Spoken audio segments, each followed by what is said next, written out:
necessarily, sir. Not necessarily. Ito kailangan sabihin ko, palagi kasing sinasabi ng mga ibang tao, I am trying to defend the Discayas. No, I am trying to maintain what the law says and provides. Dahil alam ko na wala namang sinasabing restitution, gusto naman nilang magpa-cover para sa ganun, may protection naman sila because they are aiding the state to prosecute kung sino-sino may kasalanan dito. Bakit hindi natin i-apply ang batas? Ngayon, sinasabi mo na naman, tinatanong ko lang, if restitution applied to Yusek Bernardo, he was granted already provisional admission. But hindi mo maibigay man lang yun. There is nothing secret in that. Otherwise, pero meron kayong paborito, merong hindi. Parang namimili kayo. It is a selective process. May I respond, Mr. Chair? Yes, you may respond. Again, we take exception to the statement of the good senator that we are being selective. The process of application... Yun ang ginagawa the process mo, of application, sir... selective application of the law. Sinasabi natin, walang requirement ng restitution. Will you agree? I agree, sir. It is not explicitly stated in the law. It is not explicitly stated in the law, but... It is not explicitly stated in the law, but you're requiring them to restitute. No, sir. Let me just explain, if you will allow me to finish. There is no explicit provision in the law calling for restitution. However, there is a memorandum of agreement whereby terms and conditions can be stated therein. And if there is agreement as to restitution, alam mo, yung the same can memorandum be of agreement, hindi siya kasamang restitution. Yung pagka siya na-admit na as state witness, kaya mo lamang siya lalagyan ng memorandum so that he can cooperate with the DOJ in prosecuting this case. Precisely, Huwag mong sir. iisipin na i-include mo yun sa memorandum. You are deviating from the law itself. There is no deviation, sir. Sabihin mo sa akin kung anong provision that the memorandum will require restitution. There is nothing in the law, again, which states Ito that... yung problema ninyo. Palagi kayong ganyan kung makipag... no, sir, we're being very candid with the and then sasabihin nyo, committee. take exception. Kayo ang nagte-take exception, pati batas binabago ninyo. No, sir. If the Discaya couple would want to be admitted, all they had to do is go through the same process. But it's not a matter only Pumunta na sila. Yes, sir. But they have not... Alam mo, si Secretary Boying Rimulya ang nandito. Nag-uusap pa sila dito. Okay? Sabi niya sa mag-asawa, Mr. Discaya, sige, bukas na bukas, isama mo yung asawa mo, magkikita tayo sa din. Nandito pumunta siya rito. Kaya ang palagay ko noon, processing lang naman. If they will not qualify, okay lang sa akin yun. But, hindi nga sila natuloy sa process because they were required restitution. Kaya ang nakikita ko dito, merong blocking. Di ba? Napakasimple na pinag-uusapan natin, Prosecutor Papadulyon. Huwag na nating i-complicate ito. We apply this law to everybody. Ngayon, tinatanong ko lang, okay lang naman kung qualified si Yusek Bernardo. I have nothing against Yusek Bernardo. Okay lang. Tinatanong ko lang, para yung application ng batas, parehas lang. So, halimbawa, kung wala namang restitution si Yusek Bernardo, why will you apply restitution to these people? Sir, we did not... That was a statement made by former Secretary Rimulya. When they were referred to Department of Justice for processing, it was because there was a legislative inquiry which was going on, and the Discaya couple, during the time that they were testifying, stated that they wanted to be provided security and protection. Immediately after they went to the department, said security and protection was provided to them without any consideration yet as to their application into the program.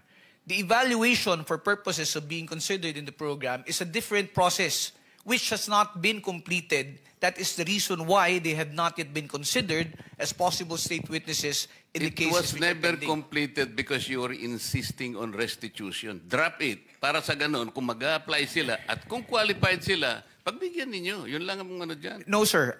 Again, let me disabuse the mind of the good senator. There is no requirement that for purposes of processing, they will have to go through or they will have to make restitution. Yun nga because sinabi it will still ni go Boying through Rimulya. evaluation. Sinasabi ko sa iyo, yun ang sinabi niya sa press conference niya. Sinabi niya yun eh.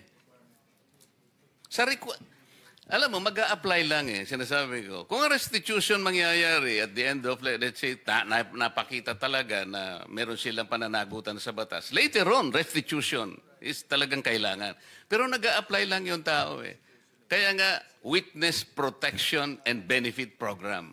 There is no reason to burden these people for another requisite which is not even in the law.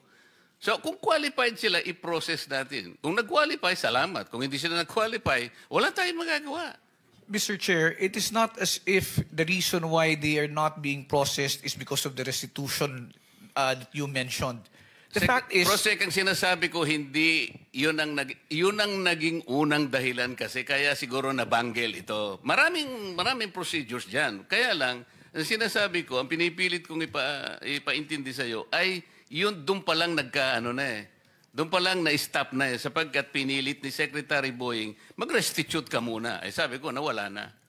Mr. Chair, kung ang gagustuhan po ng Diskaya couple is makonsider sila o ma-process sila, let's take away the aspect of restitution. But they have to comply first with the requirements, which is the submission of the affidavits to justify the department being able to evaluate the same. Let's not talk about restitution. Tapos na. Okay na yun.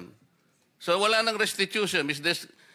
Diskaya, Ms. Diskaya, kung talagang gusto nyo at kung gusto nyo mag-apply talaga, ayun, wala nang restitution. Pero kailangan mag-qualify kayo. Kung hindi kayo qualified, wala tayong magagawa.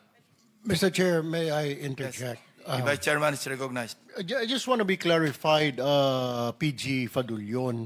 Ano ba talagang gusto ng DOJ to be mabigyan ng restitution immediately? Kasi may sinasabi ni Senator Marcoleta, there will be a process. What is your stand here?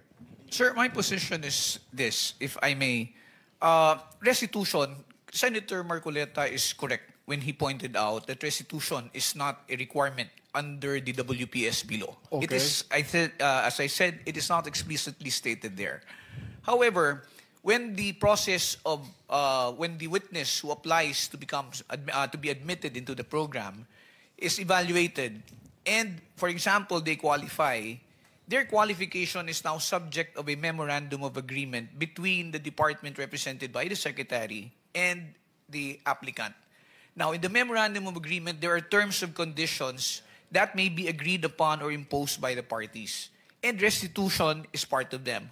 If I may be allowed to explain further. Kung halimbawa po, meron po tayong witness na nag-a-apply sa programa.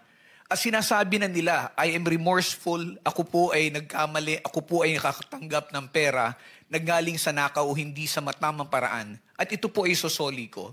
Sasabihin po ba ng department, hindi naman kasi part ang restitution dito, so hindi mo kailangan magsoli.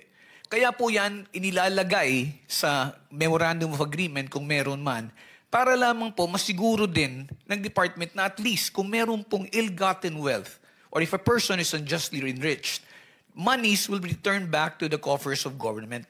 Remember, sir, if one is covered under the program, one of the results would be if there is a case where they will be testifying as a witness, they will not be included in the information anymore.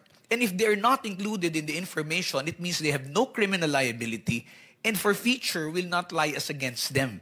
A process which will happen much later. Okay, so Republic Act 6981, PG Padulyon, Section 5, it states na to comply with legal obligations plus to cooperate with respect to all reasonable requests. Ang tanong ko po ngayon, ano ba ang mga unreasonable sa pagbabalik na ninakaw na yaman? Can you give me some? Let me just be clarified, Mr. Chair. Ano po ang ano ang reasonable kung magbabalik po? Kasi ang sabi, legal obligations, reasonable requests. So it's a reasonable request. Pero it doesn't mean to say na you are, it's their obligation. Is that correct? Yes, sir. Kasi po, kasama po yan dun sa pagpapakita po ng pagsisisi ng kung sino man pong aplikante na sinasabi niya, kung ako po ay may nakuhang yaman sa pamamaraan na hindi po legal, at ako po ay humihingi ng kapatawaran, at ako po ay willing na tumistigo, at isosoli ko po. Natural po, ipapalagay po natin yan sa loob ng Memorandum of Agreement, at yan po ay mapupunta sa gobyerno. Kaya po, ang tanong ko po ngayon sa PG Padulyon, is that reasonable ba o unreasonable ang pagbabalik ng pera na kinuha sa taong bayan? Which is which? It is definitely not unreasonable. I would say it is only reasonable and within reason to return the same. Thank you, Mr. Chair. Hypothetical, halimbawa, nag-apply yung couple, Diskaya couple. Sinabi nila, halimbawa, papasok sila sa MOA. Okay, ito po yung aking mga account numbers, ito yung bangko. Willing po akong i-waive kung magkano man ang laman nitong account number na ito. Tama po ba yung hypothetical situation na ganon? That would be one correct means, Mr. Chair. Or halimbawa, ito po yung estimate ko na kinita ko sa aming pagkokontrata na merong ghost project. Nag-estimate siya. Nagbigay siya sila ng estimated amount na sa tingin ninyo acceptable kasi yun ang base rin sa reasonable na computation. Kasama rin yung sa MOA. That will also be included in the MOA, So sir. hindi immediate na Hindi po pagpasok nila, babayad na kagad sila. Parang extortion yun. Yes, sir. Hindi po immediate kasi mangyayari niyan is parang you paid your way to be able to be admitted. Parang you buy your Yes, way sir. in to the Yes, sir. program. Ito po, it's a So necessary... merong miscommunication. Yes, sir. Wala nga sa batas ang restitution, pero it could come later. Yes, sir. Parang as a pledge, as a commitment. Yes, sir. That is correct, Mr. Chair. Thank you. Mr. Chair, ikaw na nga hindi man hidden wealth Sorry. pinag-uusapan Mrs. dito. Diskaya wants to say something. Can we allow her? Pwede natin magsalita ka muna. Yes po. I-confirm ko lang po kasi with what attorney Fadulian said na meron kaming we were given temporary security. Definitely we weren't kasi I had to get our own security for me and my kids after the session here where we mentioned the 17 congressmen. So hindi po kami nabigyan ng DOJ ng any security whatsoever. And then yung sinasabi na hindi kami nakikipag-cooperate. Actually, the affidavits that they were requesting were prepared and we were ready to give it to DOJ. Pero kasi we were required to restitute first. So hindi namin You were required to restitute. How much? Wala silang sinabi na amount. So hindi namin alam kung ano yung restitution. Baka stipulation lang. Oo. So it was one of the one of the stipulations PG, that baka stipulation lang was yun. asked of us. Mr. Chair, I am not privy because I am not part of the ones who've been talking Yes. to and communicating Yes po, with the opo. Diskaya couple. So I will have to validate that information, Mr. Chair, as to whether or not So- restitution was made a condition. Maybe you can renew your application. Actually, hindi din Puntahan nyo kami... na lang si PG Padulyon. Opo, hindi na po kami... We are 100% trying to cooperate with whatever is asked of us. So when Mr. Diskaya was let out for a half day to do the ledger, nagpasa po kami ng ledger ni Yusek Bernardo nung day din na yon. Pero hindi din pinansin. Parang sinabi sa amin, the case will go on Okay, even without para the lang kasi ledgers. 490 na, no? Sabihin yung lawyer ninyo, mag-coordinate sa DOJ. Andito yung director ng WPP. Kung makipag-ugnayan, para hindi tayo dito nagba-back and forth. Hindi tayo matatapos eh. Kasi I think there's a lot of miscommunication eh. No, iba yung interpretation, iba yung interpretation. Yes, so, Mr. Senator Chair. Rizal, you're about to... Yes, salamat Mr. Chair. Since sinabi ni Ms. Diskaya na gusto nilang mag-cooperate 100% sa mga investigasyong ito, just to make of record explicitly, bukod po sa sinabmit na nilang mga proyekto ng Alpha and Omega 2016 to 2022, iniintay pa po ng komite yung mga proyekto 2016 to 22 ng St. Gerard, St. Timothy, Amethyst Horizon, St. Matthew, Great Pacific Builders, at Elite General Contractors. Plus po, yung mga joint venture agreement projects ng mga Diskaya taong 2016 hanggang 2022 din, Mr. Chairman. Salamat po. Thank you. So, salamat Mr. Chair at siguro baka magkakaroon ng panibagong pag-asa yung mag-asawa na ito. Pero Prosec Padulyon, huwag mo nang ipipilit yung restitution na ilalagay mo sa memorandum. Mali yun. Para matuloy. Kasi nag-a-apply lang naman eh. Baka naman, ang totoo niyan kahit, Mr. Chair, kung... Actually, hindi outright yung restitution. Parang pledge yan eh. Parang willing kami mag-restitute. Parang ganun lang. Hindi outright kasi pagka-outright, parang extortion yun. Hindi, maski na yung pledge eh. Wag na muna nating ilalagay kasi parang nababahiran ng ano eh. Unang-una, hindi nga natin alam Magkano ba yung re-rest? Sino bang magkukwenta? Sino magtatago nito while nandyan yan? Paano kung halimbawa hindi naman na kumpleto, hindi sila nag-qualify? O kung nag-qualify man lang sila as state witness, later on, nagkaroon nga sila ng konting sablay, pwede rin naman silang i-discharge as state witness. What happens to the restitution? Kaya para wala kayong sagutin, huwag nyo nang ipipilit yun, wala kasi sa batas yun. Okay. I would suggest Thank that you, the lawyer Mr. of the Diskaya couple will just coordinate with the DOJ. Okay. Settled? Para mag-renew yung application. Yeah, thank you very much. So, meron pa? Thank you, Mr. Chair. Thank you very much. PG, you want to say something pa? Sir, ulitin ko lang po, yung pag-admit, pagpasok ko kasi sa pag-apply sa program is voluntary. That's why we cannot coerce or force anybody who wants to be admitted. However, yung sa sinasabi lang po ni Senator Marcoleta, una-una po, liliwanagin ko, hindi po ako nag-i-impose ng conditions na ilalagay sa Memorandum of Agreement. It is an agreement between the Secretary of Justice representing the WPSB and the applicant. Now, as to whether or not restitution will be included there will depend on the evaluation of whatever statements will be submitted to us. So, gusto mo talagang patagalin itong usapan na to?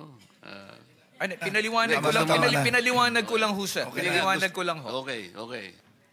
So, members, would you like them to continue reading yung ledger, the contents? Sige. Continue, Mr. Diskaya. Congressman Romulo, care of Angelita Garucha and D. Aris, August 25, 2020, 3,915,000. January 17, 2022, 5,403,000. January 17, 2022, 2,058,000. February 14, 2022, 5,487,000. Wait.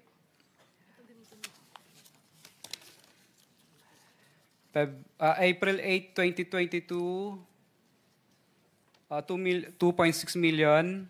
February 6, 2023, 2.6. February 6, 2023, 7.2. March 3, 4.8. March 25, 9.7. March 5, 21.2.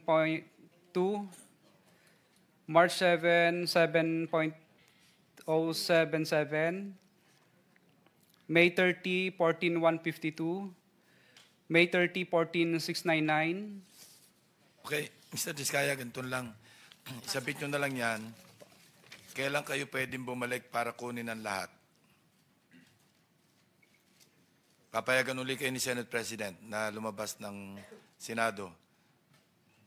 Kasi sabi ni Sergeant at Arms, marami raw. Sabi ko, sana binitbit nyo na lang lahat, kinargan nyo na lang lahat.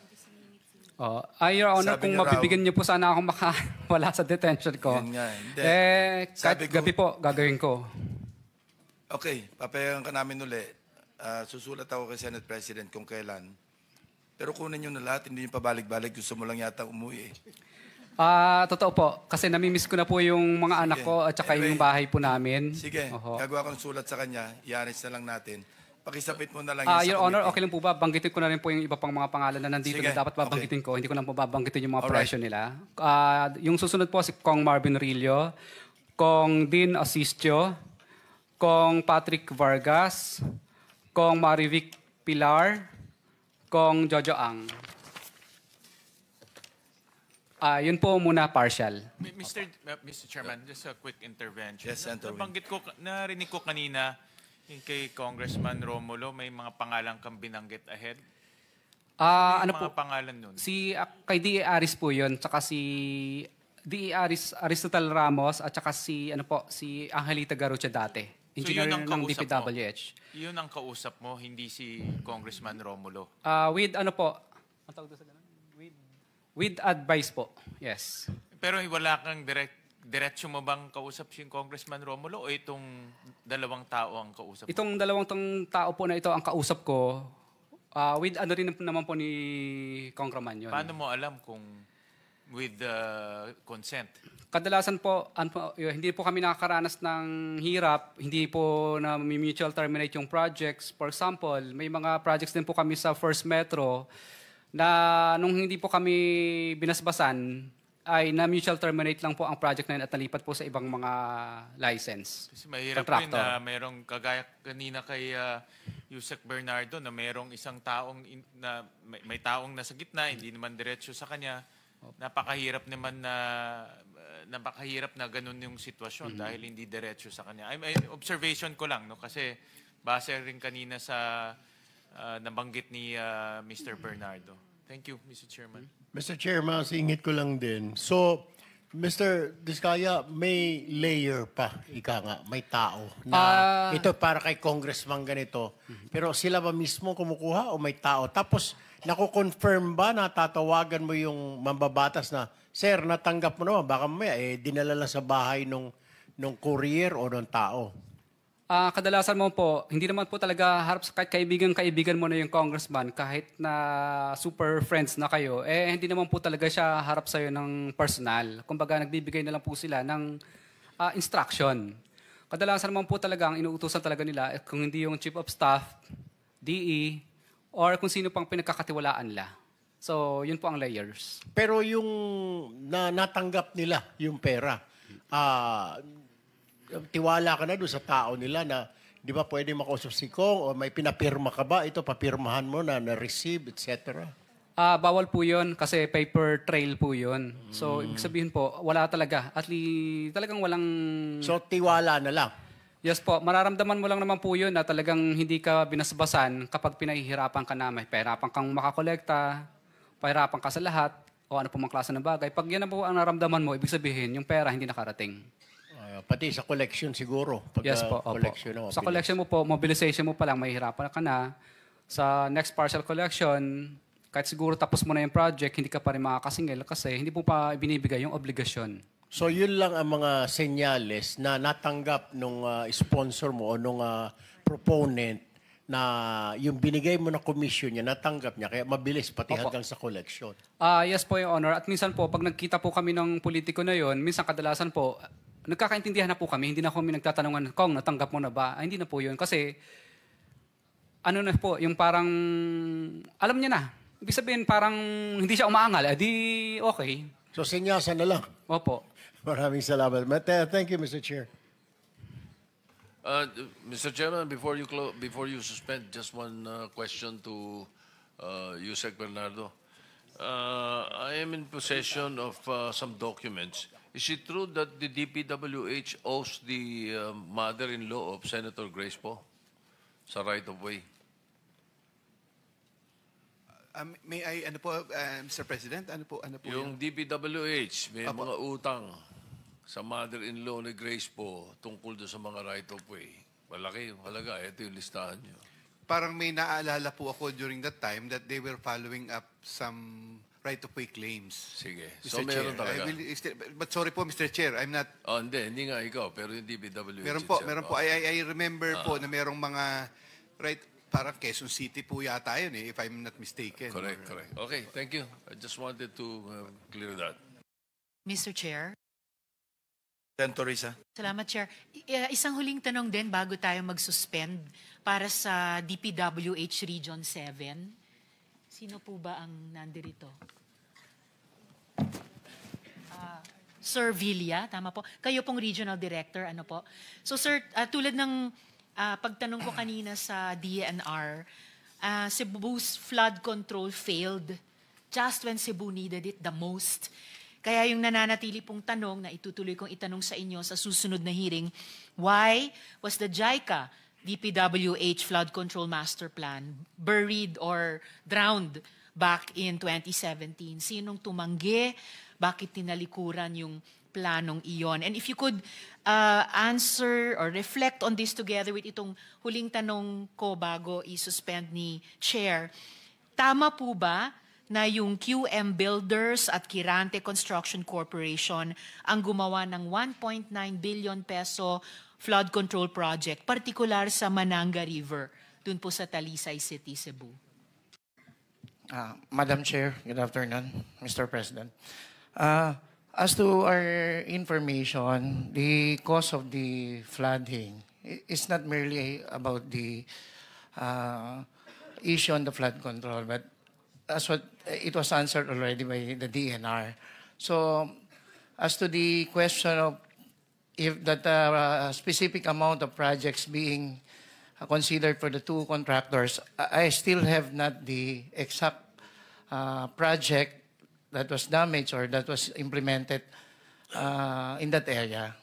So, may I be allowed, ma'am, to check on the records as to what specific projects are you referring within the Mananga?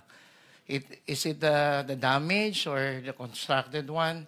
So that's why we want to set the clarification first, ma'am. Sige po, sa susunod na hearing na lang. Pero nagugulat ako dun sa sinabi niyong di niyo pa alam.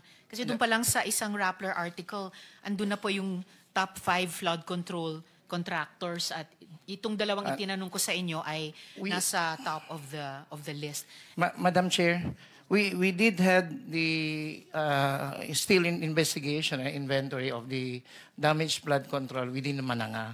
That's why I'm really sorry to mention that I still don't have the exact amount and the exact numbers. But recently, we are going to have our own investigation on the exact number of projects that was damaged and come up also with the amount of the damages, including the name of the contractors who implemented the project. Maraming salamat, sir, para sa susunod na hearing. And lastly, alam niyo po ba kung bakit sayang yung 8-year-old na flood control master plan para sa Cebu na pwede sarang panangga recently ay binaon sa limot? Actually, Madam Chair, I do have the 2017 part of the completed master plan that was passed through us by UPMO. So we did have the Metro Cebu Integrated Flood Control and Drainage Master Plan. A study before have recorded that based on these reports, the consideration proposal for the immediate projects to be considered as the major proposal was the revetment and the drainage mains. So the secondary proposal is the construction of dams and retentions basins. That's why we did see this master plan to check if how many projects that were included already in the master plan. And sad to say, because of this heavy downpour and unprecedented rainfall intensity, it correlates more on the upland causes of these flash floods. So if we tend to relate that if these projects were implemented during the time that it was completed, maybe it would resolve the issue. So, yun nga po, ang binabanggit lang po rito, ang unang naging parang priority po, based dito po sa master plan, based sa record, is meron pong amount of revetments and drainage mains. Since then, meron po secondary proposal, which is the creation of the dams. So, as time passes po, parang lumalabas po na hindi ho masyadong nabigyan ng consideration yung pag-create siguro po ng isang o dalawang dams doon na suggested because malaking factor din po yung mga nako-consider po regarding po doon sa needed feasibility studies and everything. So, kaya po, siguro po, based on the initiative that the new secretary is doing, that he mentioned that we can immediately consider these measures as part of the solutions that those important components in resolving the possible recurrence of flash floods should be addressed. I'm sorry, Sir Villa. I mean, salamat sa mga pagsagot niyo, pero hindi po pwedeng magturuan lang ang DPWH at DENR dito. Kasi po, kung tulad nung sinasabi ko kanina sa DENR, kung ginawa po ng DENR yung mandato niya upland, at kung ginawa po ng DPWH yung mandato ninyo sa lowland, kahit nakalahati nyo man lang yung kamatayan at damage dun sa mga kababayan natin sa Cebu. So lastly, so sinong tumanggi dun, at least dun sa flood control master plan ng JICA DPWH? Ba't po ito tinalikuran? Ma'am, sorry, Madam Chair. I guess no one refused to consider or refused to not do this master plan. But however po, with the support that given to this major projects or consideration for these dams, we're not part of the priority at then time. So, yun po ang parang pakiramdam lang po namin dito. It was already addressed in the master plan, but still, because of the, siguro po, issue at that time ay kailangan din po ang intervention ng local and other agencies na involved po rito, ay hindi po ito ay naging priority doon sa iba't ibang aspeto po. Yung master plan ay hindi priority, nino? No po, ma'am. Hindi ang master plan. I mean po, as part of the included component, that infrastructure component that should be included in the master plan is the dam construction, which is the secondary recommendation within the master plan at that time. So, parang ang sinasabi ko po, Madam Chair, so kung ito pong mga revetment walls are being prioritized before, because this was part of the major proposal within the 2017 master plan. I can hear, Mr. Chair, in closing, I can hear yung tone of regret dun sa boses ni Sir Villa. But, you know, not primary components like revetment, drainage, secondary components like dams, retention basins will not build themselves. Kailangan po ipatupad ng DP, kailangan ipatupad ng DENR, kailangan ipatupad ng LGUs at ibang agencies. Hindi pwedeng pagkatapos ng trahedya sabihin ng lahat, hindi kami yun. It's something, it's someone else, it's something else. Hindi eh. Para makabayad utang tayo sa mga namatayan kahit taxpayer sila at inasahan nila ang flood control, para hindi na maulit yung ganitong trahedya, we have to implement good master plans or good plans. I mean, ano lang, para Yes, Madam Chair. Common sense lang po, sir. So, salamat naman po for the initial answers. I'll suspend for now, Mr. Chair. Salamat Thank you. po. Before we suspend, just to make it of record na yung committee is in receipt of documents like ledger and other items from witnesses Curly and Cesara Discaya with the assistance of counsel consisting of 8 pages. Yeah. And by the way, can you not submit a soft copy na lang, digital? Your Honor, wala po akong ganun. Kadalasan po, pagkatapos ko pong isulat yan, dinidelete ko rin po. Sinusulat mo, tapos tinatype mo lang? Yes po, Your Wala Honor. kang soft copy? Hindi po. Kasi baka po mabasa ng Anyway, sige. kahit sino. Just wait for our notice kung kailan ka uli uuwi. No? Sige. Thank you very much. In the meantime, I'd like to remind again your lawyer to coordinate closely with the OJ para walang miscommunication. PG Padulyon, aside from Yusek Bernardo, meron pa bang ibang na-admit provisionally? So far, Mr. Chair, it's only Yusek Bernardo, but the evaluation as far as the application of Engineer Henry Alcantara and Bryce and JP Mendoza are still in the process of being considered. I am not privy lang as to when it will actually be allowed, granted, because I'm not part of the approving team. But I know they are being processed also. Thank you.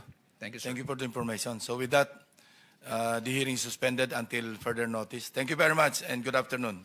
Happy weekend.